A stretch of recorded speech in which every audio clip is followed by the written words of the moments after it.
자, 우리가 지금 마태복음 다시 돌아왔습니다. 돌아와서 아멘. 마태복음 보고 있는데요. 우리 마태복음 전체 줄거리를 다시 한 번 더, 전체 개요를 다시 한 번 더 정리해보면, 마태복음의 주제는 크게 보면 딱 한 가지입니다. 하나님께서 자기 나라에 오셨다. 하나님께서 예수 그리스도의 모습으로 이 땅에 오셨는데, 그 하나님의 오심을 찬양하는 사람들, 즉 환영하는 사람들과 그를 배척하는 사람들, 두 부류의 사람들로 나뉘어진다. 그래서 처음 올 때부터 그 일은 시작되었는데, 예수님이 이 땅에 태어났을 때 헤롯 대왕이 예수님을 죽이려고 했고, 그러나 동방 박사들은 그를 환영했고, 그처럼 메시아가 오심에 대해서 어떤 사람들은 그를 환영하고 어떤 사람들은 그를 배척하고 죽이려고 한다. 자, 그러한 갈등은 마태복음 전체를 통해서 계속 이어집니다. 이어져서 결국은 예수님을 십자가에 못 박는 일까지 가는 거죠. 그렇게 해서 예수님과 예수님을 배척하는 사람들 사이의 갈등은 계속 점점 더 심해져 가서, 그것이 조용해지거나 작아지는 게 아니라 점점 더 심해져 가서 결국은 예수님을 십자가에 못 박는다. 그러나 그럼에도 불구하고 하나님의 뜻은, 그 복음의 전파는 어떤 경우에도 줄어들지 않는다. 아무런 큰 방해가 있고 배척이 있다 할지라도, 그러나 하나님의 말씀은 점점 더 허황해지고 널리 퍼지고 마지막 예수님의 부활을 통해서 대반전이 일어나고 결국은 복음이 영광스러운 승리를 차지한다. 그것이 마태복음 주제입니다. 처음부터 끝까지. 그러는 가운데서 이 마태복음 크게 보면 1부, 2부로 나눌 수 있는데, 첫 번째 파트는 예수님의 사역이 중심지인 갈릴리에서의 활동들이 주로 전반부를 차지하고, 후반부에서는 그 예수님께서 이제 갈릴리를 떠나서 남쪽 센터 지역 예루살렘으로 가셔서 그 지역에서 사역하시는 것, 이렇게 크게 두 파트로 나눠집니다. 이 마태복음 28장까지 있는 거죠. 오늘 우리가 보는 14장인데 그 분량으로 봐서도 중간쯤 맞고, 또 실제로 지금부터는 이제 2부가 시작됩니다. 지금까지는 예수님의 모든 사역이 갈릴리에서 일어났는데, 이제부터는 예수님의 사역이 예루살렘에서 일어나는 일로 그렇게 대전환이 일어납니다. 또한 동시에 마태복음은 예수님의 5가지 중요한 강해를 중심으로 구성이 되어 있습니다. 다섯 가지의 강해. 1강은 우리가 잘 알고 있는 산상수훈, 두 번째 강해는 그 제자들을 파송하시면서 했던 말씀, 세 번째 강해가 우리가 최근에 봤던 씨 뿌리는 자의 비유입니다. 그래서 씨 뿌리는 자의 비유가 끝나면서 우리가 기억나시겠지만, 그 다음에 예수님께서 자기 고향에 가셨습니다. 그랬더니 고향 사람들은 예수님을 인정하지 않는 거죠. 인정하지 않는 이유는 너무나 예수님이 익숙해서, 너무나 잘 알던 사람이라서 그 예수님의 메시아 되심을 그들은 인정하지 못합니다. 그들에게 있어서는 예수님을 잘 안다는 사실이 오히려 예수님을 있는 그대로 받아들이는데 방해가 되었습니다. 바로 그 다음 얘기가 오늘 침례 요한의 이야기입니다. 그리고 침례를 주겠던 헤롯 왕의 이야기죠. 그 헤롯 왕 역시 예수님을 환영하는 게 아니라 배척하는 사람이 들어가는 거죠. 자, 성경에는 헤롯 왕이라는 이름이 7명이 나옵니다. 제가 아주 옛날에 한번 말씀드렸던 것 같은데 7명이 나오는데, 오늘 우리가 그 중에서 2명만 우리가 기억을 하죠. 예수님 태어날 당시에 예수님을 찍으려고 했던 헤롯 대왕, 우리 부르는 헤롯 대왕이라고 부르는 사람이 있고, 오늘 이 침례 요한의 목을 잘랐던 헤롯 왕은 오늘 본문의 1절에 보면 분봉왕 헤롯, 그렇게 되어 있습니다. 그래서 이 분봉왕 헤롯은 예수님이 태어날 때 예수님을 찍으려고 했던 그 헤롯 대왕의 아들이고, 헤롯 대왕이 죽고 난 다음에 아들들이 그 지역을 나누어서 통치했습니다. 그래서 분봉왕, 한 지역을 맡았다는 뜻이죠. 이제 그런 의미를 가지고 있는 게 이 분봉왕 헤롯입니다. 이 분봉왕 헤롯은 그 통치 기간이 예수님의 사역 기간과 거의 일치합니다. 즉 BC 4년부터 AD 39년까지, 즉 예수님의 사역 기간 내내 그 당시에 이스라엘을 주로 많이 다스렸던 왕이 바로 이 분봉왕 헤롯이고, 분봉왕 헤롯이 주로 다스렸던 지역이 어디냐면은 갈릴리 지역이었습니다. 그러니까 예수님이 그 사역지와 딱 겹치는 거죠. 그래서 이 분봉왕 헤롯은 예수님을 직접 맞닥뜨린 것은 제일 나중에 보면 예수님께서 잡히시고 신문받을 때, 즉 빌라도에게 가기 전에 그때 헤롯 왕이 예수님을 신문하는데 그때 직접 맞닥뜨립니다. 이제 그 전까지는 소문만 듣고 있는 거죠. 소문만 듣고 있는데 오늘도 헤롯 왕이 예수님에 관한 소문을 듣습니다. 그래서 헤롯 왕이 예수님에 관한 소문을 많이 들었을 텐데, 직접 들었던 계기는 뭐냐면 그 헤롯 왕 집에 그 일하는 신하가 있었는데 그 신하의 부인이 있었는데 그 부인이 예수님을 아주 잘 섬기는 그런 사람이었습니다. 이 성경에 나오는 이름입니다. 그렇게 해서 그 사람이 예수님을 잘 섬기면서 그 소식을 남편에게 전했을 것이고 남편은 또 자기 왕에게 전했겠죠. 그래서 헤롯 왕은 예수님에 대한 이야기를 듣게 됩니다. 와, 기적도 막 베풀고 정말 놀라운 말씀도 하고 정말 흥미로운 사람입니다. 헤롯 왕이 볼 때. 근데 헤롯 왕의 머릿속에서 어떤 생각이 드냐면 저 예수라는 사람이 혹시 자기가 죽였던 그 침례 요한이 부활한 거 아닐까? 그것을 하게 되는 것입니다. 그럼 본문에 보면 분봉 헤롯이 예수의 소문을 듣고 2절에 보면 그 신하들에게 이르되 이는 침례 요한이라. 그가 죽은 자 가운데서 살아났으니 그러므로 이런 능력이 그 속에서 역사하는도다 하더라. 헤롯 왕은 예수님을 볼 때 침례 요한이 부활한 걸로 생각하는 거죠. 근데 침례 요한은 살았을 때 기적을 전혀 베푼 적이 없습니다. 성경에 보면 침례 요한은 한 번도 표적을 행한 적이 없다. 그렇게 나옵니다. 그래서 침례 요한은 기적을 베풀지 않았지만 자기는 헤롯 왕은 침례 요한을 아주 좀 복잡한 감정을 가지고 있습니다. 헤롯 왕은 침례 요한의 말을 들어봤더니 되게 멋있기도 하고 존경스럽기도 하고 뭔가 그런 부분도 있는데 또 한편으로는 그 침례 요한이 아주 부담스러운 것입니다. 왜냐하면 침례 요한 우리가 알고 있는 것처럼 그 헤롯 왕이 자기 이복 동생 빌립의 아내를 취해서 헤로디아를 취해서 자기 부인으로 삼았기 때문에 그거에 대해서 침례 요한이 잘못을 지었기 때문에 아주 정치적으로 부담스러운 사람이어서 그를 죽일 수도 없고 안 죽일 수도 없고 아주 복잡한 그런 감정을 가지고 있었는데 드디어 이제 어떤 사건이 만들어지는 거죠. 오늘 본문에 본 것처럼. 그렇게 해서 헤로디아의 딸 살로메가 춤을 아주 멋있게 춰서 그 약속을 하고 그 약속이 뭐냐면 나중에 봤더니 살로메가 침례 요한의 목을 달라. 그렇게 요함으로 따라서 헤롯 왕은 어쩔 수 없이 끄림칙하지만 그날 침례 요한의 목을 자릅니다. 그 침례 요한에 대해서 헤롯 왕은 아주 복잡한 감정을 가지고 있습니다. 이런 감정 이해하시죠? 저 사람이 굉장히 멋있어요. 존경스러워요. 마음 한구석에서는 그 사람의 말을 받아들이고 싶습니다. 따라가고 싶기도 하고. 그러는데 자기의 입지, 자기의 정치적 권력, 자기의 체면 이런 걸 생각하면 따라가지 못하는 것입니다. 이게 헤롯 왕이 가지고 있는 아주 갈등입니다. 내면적인 갈등. 그걸 가지고 있었는데 그의 부인 헤로디아는 아주 악랄하죠. 헤로디아는 자기의 비리를 계속 고발하고 있는 저 침례한을 살려줄 수가 없고 어떻게든 죽이고자 하는데 헤롯 왕이 계속 감싸고 있다는 것입니다. 오늘 우리 본문에는 그런 말이 안 나오지만 마가복음에 보면 그런 말이 나옵니다. 헤로디아는 침례를 죽이고 싶었다. 그러나 자기 남편 헤롯 왕이 계속 그를 보호하고 마음 한구석에서 뭔가 좋아하는 것 같고 그런 감정을 가지고 있기 때문에 차마 죽일 수 없었는데 드디어 오늘 생일 잔치 때 그런 기회가 찾아온 것입니다. 그래서 헤로디아는 자기 딸 살로메를 통해서 침례한의 목을 얻어냅니다. 그 보면 헤롯 왕이 오늘 이 설교의 주제는 헤롯 왕입니다. 헤롯 왕이 마음속에 일어나고 있는 갈등, 심리 그런 것들인데 헤롯 왕이 침례 요한에 대해서 그 일종의 존경심, 일종의 미움 감정, 자기의 정치적 권력에 대한 방해 세력 그런 것들 아주 복잡한 심정인데 그 침례를 죽이고 났는데 그 다음에 봤더니 예수님의 소문을 듣는 것입니다. 그래서 정말 저 예수라는 사람은 그 침례 요한이 부활한 거 아닐까? 그걸 생각한 것입니다. 그걸 보면 헤롯 왕도 부활이라는 게 있다고 그렇게 믿고 있는 거죠. 지금 보면 그렇습니다. 헤롯 왕은 예수님을 영접하지 않은 사람이지만 부활이 있구나. 그걸 믿고 있는 것이고 뭔가 잘못된 생각이지만 그런 부활에 관한 신앙을 가지고 있고 뭔가 영적인 힘이 있고 기적도 있다. 그런 기적도 믿고 있는 것입니다. 지금 헤롯 왕은 기적을 부인하고 있지 않습니다.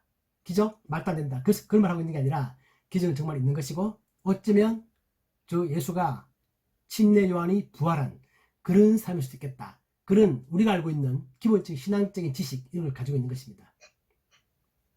그럼에도 불구하고 이 헤롯 왕은 예수님을 영접하지는 않습니다. 마지막 신문 때도 보면 예수님 만나서 그에 관심을 가지고 질문도 하고 그렇게 하지만 예수님께서 헤롯 왕의 질문에 대해서는 전혀 답을 하지 않습니다. 그 다시 헤롯 왕이 그를 빌라도에게 보내는 거죠. 빌라도는 처음에 예수님을 어디서 나온 선지자지? 물어봤더니 갈릴리 지역입니다. 그렇게 말하니까 아 갈릴리 지역? 그럼 헤로드 왕 관할이네. 그리고 빌라도가 헤로드 왕에게 보냈던 것입니다. 근데 헤로드 왕을 만나서 예수님과 신문하고 난 다음에 아무런 답을 안 하니까 굉장한 호기심을 갖고 있긴 한데 예수님에 대해서 알아보지 않고 그냥 그대로 빌라도에게 보내버립니다. 그래서 예수님은 빌라도 손에서 십자가에 못 박혀 죽으시는 거죠. 우리가 이런 것들을 보면 어떤 생각이 드냐면 참 정말 세상에는 많은 사람들이 있는데 그런 사람들이 예수님에 관하여 이렇게 알고 저렇게 알고 각자 나름의 지식을 가지고 있고 어떤 사람들은 꽤나 정확한 지식을 가지고 있기도 합니다. 예수님에 관해서 그 기적도 인정하고 예수님의 말씀도 인정하고 뛰어난 능력도 인정하고 그렇지만 정작 그 마음 가운데서는 예수님을 받아들이지 않는다는 것입니다. 또 어떤 사람들은 예수님을 받아들이지만 예수님에 관해서 또 정확하게 잘 모릅니다. 그 제자들도 예수님을 잘 따르고 받아들이고 그를 잘 따라서 열심히 사회에 같이 동참하지만 예수님에 관해서 이야기에는 많은 시간이 걸렸습니다. 우리가 읽어보면서 우리 신앙을 돌아볼 수 있는 거죠. 자, 나는 과연 하나님에 대해서 얼마나 알고 있는가? 또한 동시에 나는 하나님에 관해서 알고 있는 그것이 나의 신앙에 얼마나 도움이 되는가? 또 우리 두 가지가 다 있어야 되는 것입니다. 첫째는 우리가 하나님에 관해서 성경에 관해서 잘 알아야 되고 두 번째는 아는 것만 끝나는 게 아니라 그것이 나의 정말 마음 가운데 깊은 곳에서 하나님을 향한 나의 사랑에 그것이 도움이 되어야 한다는 것입니다.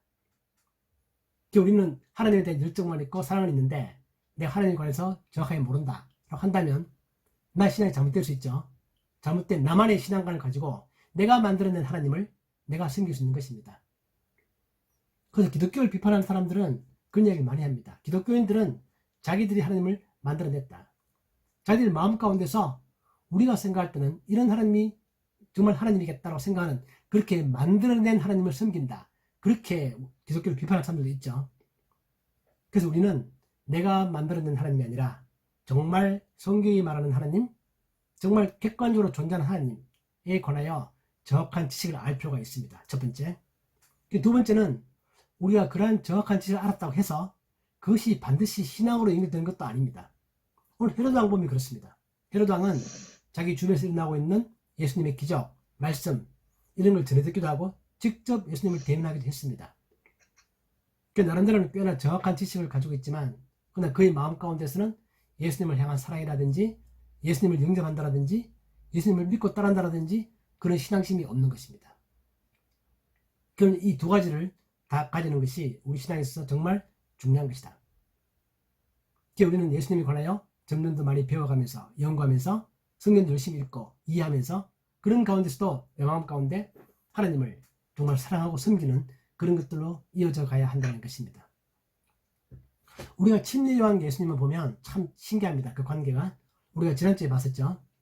침례 요한의 탄생은 예수님보다 6개월 먼저 태어나면서 침례 요한의 역할은 예수님의 길에 앞서가면서 그 예수님을 전하고 소개하고 알리는 그런 역할이었습니다.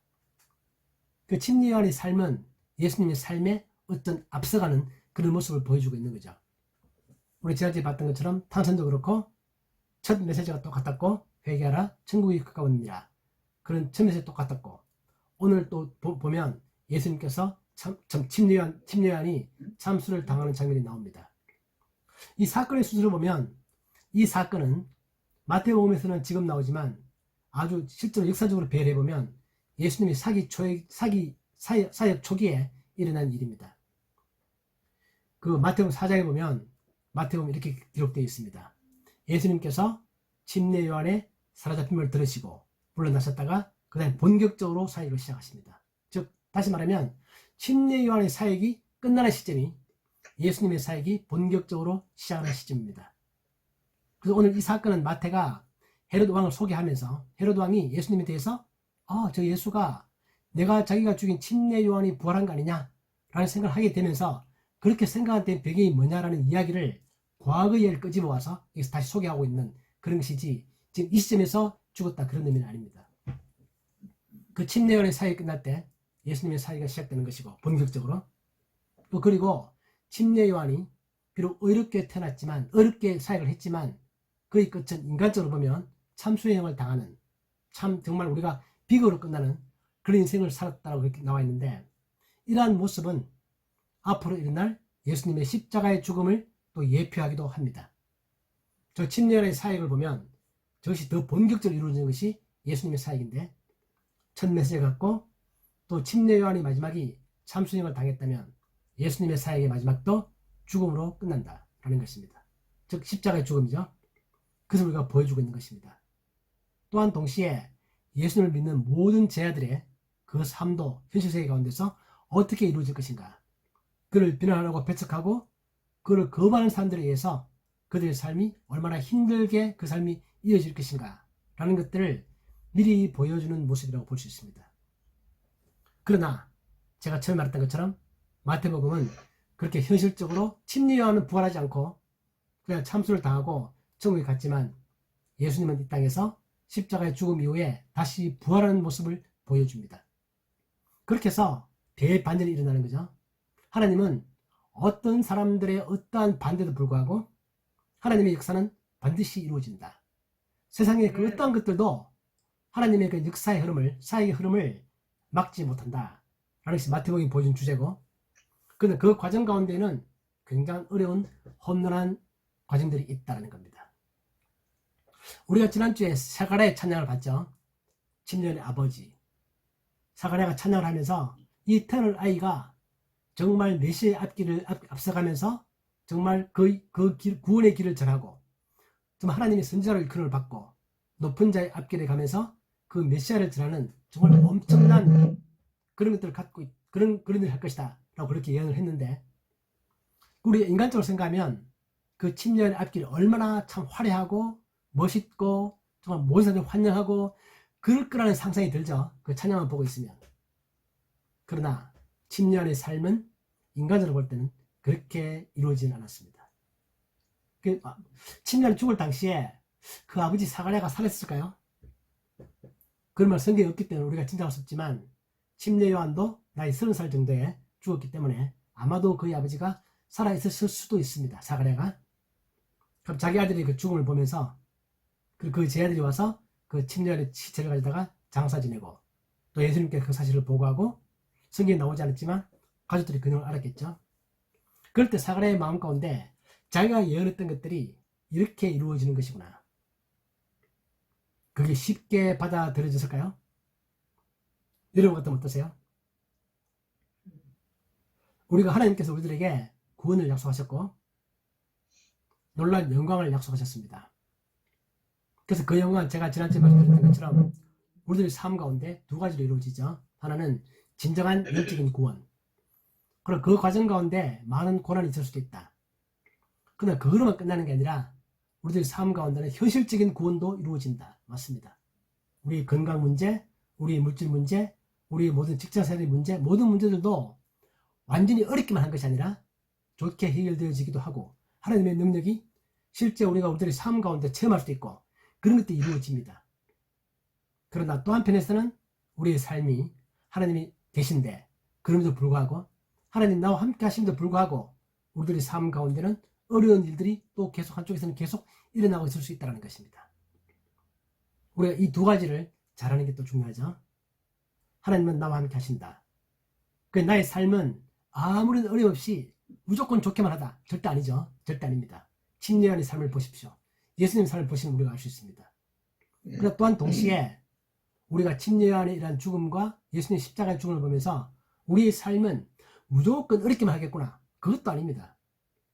우리 삶 가운데는 어려운 것과 또 하나님의 능력이 임해서 우리의 삶이 잘 이루어지는 현실적인 구원의 한 모습을 우리가 체험할 수 있는 그런 것도 이루어집니다.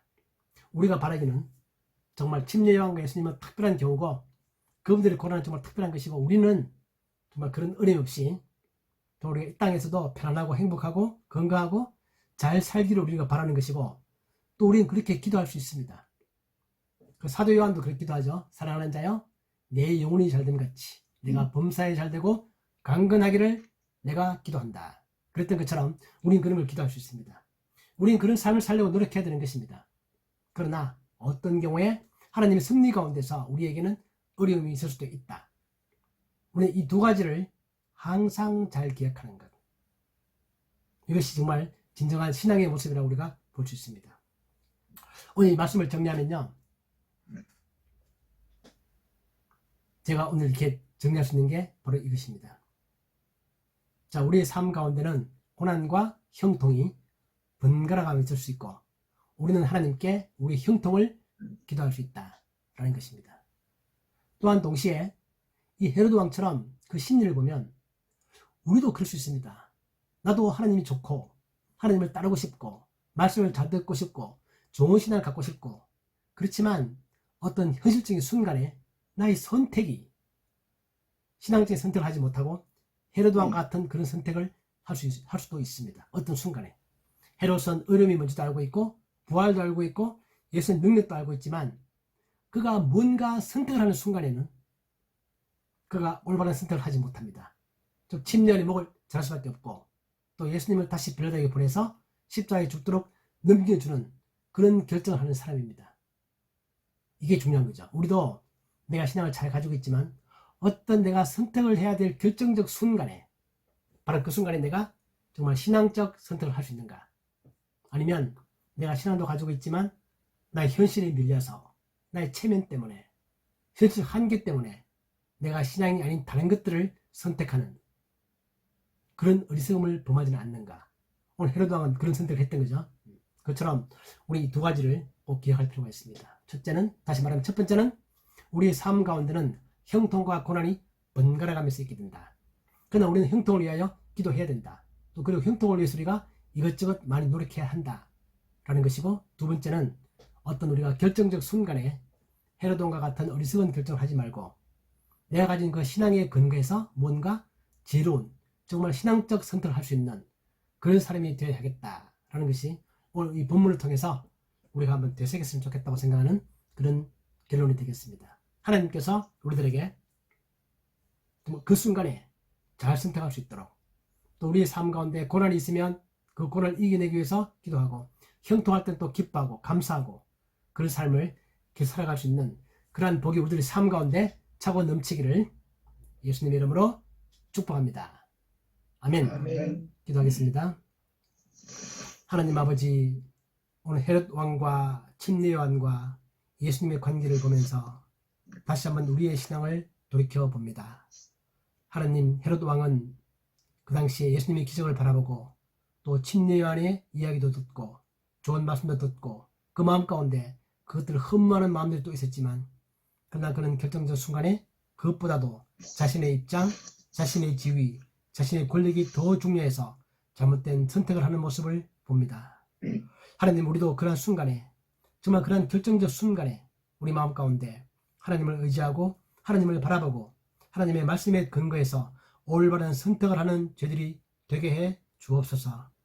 또한 우리들의 삶 가운데는 하나님이 주시는 평화와 기쁨과 건강과 행복과 모든 것들이 있으면서, 또한 동시에 어떤 순간에는 하나님의 섭리 가운데 우리들의 삶 가운데 어려운 순간이 있음을 또한 우리가 인정합니다.